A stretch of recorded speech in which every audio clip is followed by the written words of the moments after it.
2-channel and a sub, or just a sub alone, this unit is very good for that because it's got a selectable output. You can create this as a front and sub, or you can have it as front and rear full range for front and rear preamp outputs, left and right respectively, on both sets of pairs. Over here, steering wheel ready remote, which I'm using this pack. This is a SWI-RC, which is a hardwired steering wheel interface, which is going to be the choice for me because that car has the feature and she's going to want it, so I'm going to be going with that. This one right here, your standard 16-pin Pioneer harness and your analog antenna input. Also comes with standard keys, ISO mounting screws, and the QXE1047 wireless remote control. Nothing too exciting going on there. The harness, this is something that I have to say, because when I do my reviews, I do try to be very honest, and I wanted to show you because I was like very taken it when I was preparing to wire this thing up. This here is my stripper, and you can see right up on the top, that's 22 gauge. Watch this. This here is just any one of those speaker wire outputs. See that? Pioneer is getting really cheap with the wire. Look at this. Maybe 6 or 7 little strands of wire. So they're really chinking out when it comes to the speaker wires, even on the power. I mean, the power is better. I mean, I know this is just a little radio with 12 watts RMS and everything, but still, come on guys, Pioneer. I mean, wow. This has got to be half of what it was just a couple years ago. So, not very impressed with the quality on that. The sleeve is all the same. Cosmetics are very nice. For 2014, because I did do the reviews on all their flagship multimedia stuff, the AVIC series, all the AVH series stuff, all the video stuff, which I was really impressed, and I really thought they were really nice and robust. Very, very nice. I liked a lot of the products. For the single DIN units that I'm showing, like this one here, for example, so far it's really a lot of show and not a whole lot of go, but let's keep going with the review. I'll turn it on and see what else she has for us. We'll see what else there is to see. So here we go. Unit is powered on now.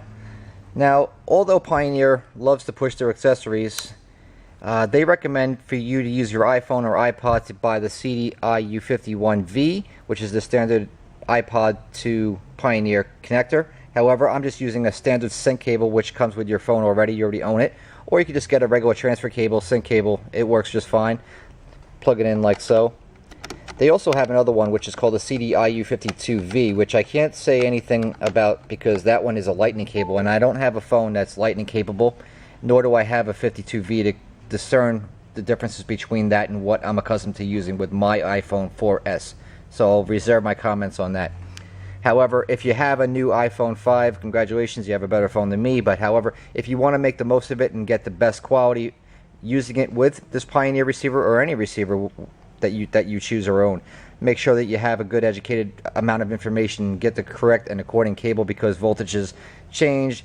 There's proprietary pins on the 30-pin output plug on the Apple products, so you know, step carefully with those types of things. Unless I know for a fact what it is and what it isn't, I just reserve not to make a comment. However, in the future, of course, I will have it all figured out and I'll let you know then. But for now, leave a comment if you already know the answer for the next guy, because somebody might be watching this right now and he really wants to know. If I don't know, that's the way things should work and people should help each other. So now my phone is plugged in. You can see I got a song on, and you got back over here, you got the I forget what they call it. I'll show you in the main menu where you can change how the unit's art and display works out. But you can see it gives you a nice scrolling amount of text, lots of characters, very legible, which I like, and that is customizable. Also, going with the customizable and the display functions, the inside portion here on your LCD, you can change and make it one color. The outside, you can make it a completely different color, like I have set up here with the green on the inside, blue on the outside. Like I mentioned, it's going to be in a Cadillac, so most likely it's just going to be all green to match the interior. But for now, this is what it is. So here's your main menu. And then you have all your categories. Your audio, whoops. Let me just get out. There's a back button right here, set like an arrow, and then you have a search button, source mode button right here for your MIXtrax, and over here your band button, which you could use to toggle your FM, AM sources, etc. this knob, as well as being rotary, turning clockwise, counterclockwise, you can also push it on the inside, so it's a multi-toggle type of button. And it's a very nice looking button, easy to control, easy on the finger, so it's a nice touch. I like it. It's a classy looking radio. I mean, even for only as cheap as this radio is, for $100, it really doesn't look like $100, and I like that. That matters, and that's one of the reasons why I chose it. Also, because it also has the expandability for the wireless remote, which is nice, and it also plugs into the steering wheel controls, which I also like. And plus, it's got a lot. I mean, it looks right. The colors match. It's got a nice amount of aesthetics to it. So it really wins. Even if it sounded like crap, it would still be probably a good choice for me. Pushing it in, there's my menu. Function, audio, illumination, system. So these are your basic, your main menus. I'm not going to mess around with MIXtrax because MIXtrax is just, you know, a whole nother story. I'm not really going to get into it. You can figure that on yourself. Audiobook, push it in. You can change the setting, normal, faster, slower. Not a whole lot going on there. Moving it along.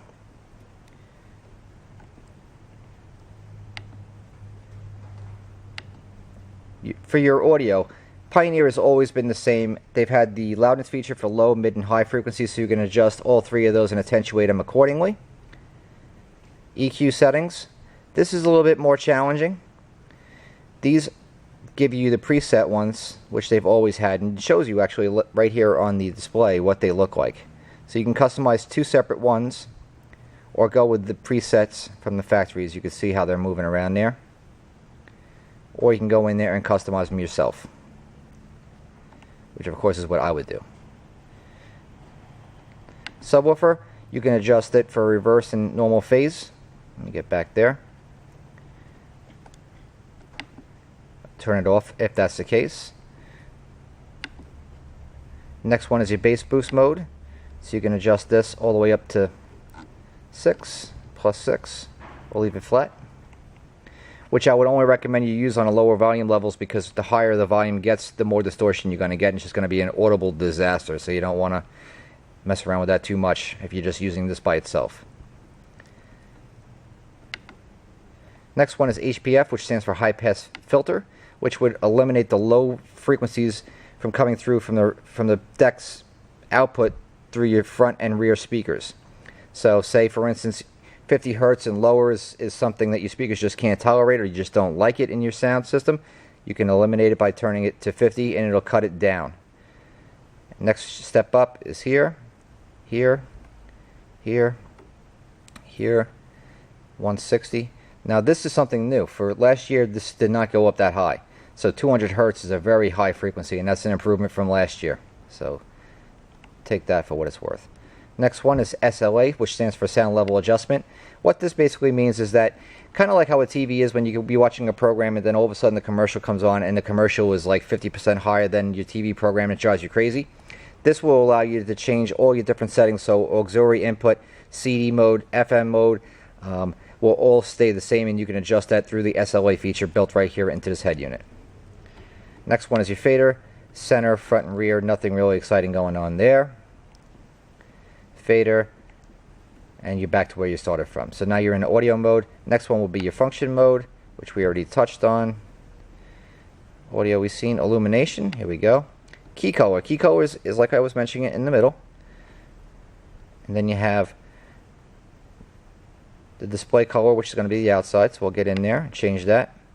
So now the middle is going to change from green, blue, scan, which would just go through all the colors. As you can see, it's kind of just going red.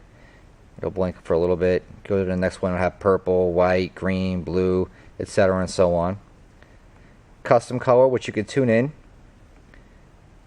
You know, all the typical stuff. More than enough choices. For my case, I need to have green, so I'm just going to leave it there. I'm getting on out of there. My key color, I'm going to get rid of that. I'm going to make that green as well. And there you go. That's good enough for me. So now I'm going to get out of there. Next mode is your system. So you could adjust your brightness. So if it's too much on your eye, you can cut it down, make it more brighter, more sharper, and more contrast if you like it like that. Next is going to be a clock, which is very easy, by the way. Much easier than Pioneers used to be, man, to program the clock. This one's not bad at all. 24-hour time, which nobody will ever use. Info display, which is pretty good. Oh, let me get back in there. I wanted to see that. Why don't you let me back?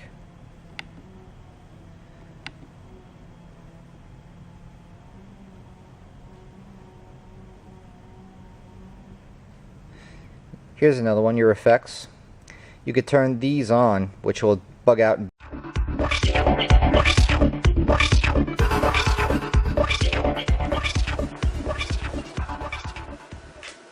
Presentando el nuevo autoestereo DEH-X3650ui de Pioneer 2014, el cual nos ofrece una conectividad Android 4.0 y posteriores. Solo basta conectar mi dispositivo al puerto USB y comenzará la reproducción de mi música.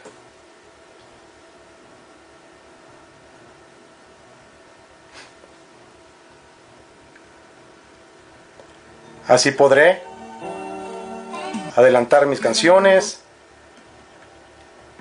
navegar las carpetas de mis canciones directamente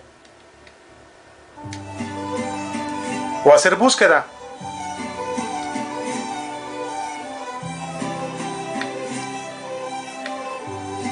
De la carpeta que contiene mi música.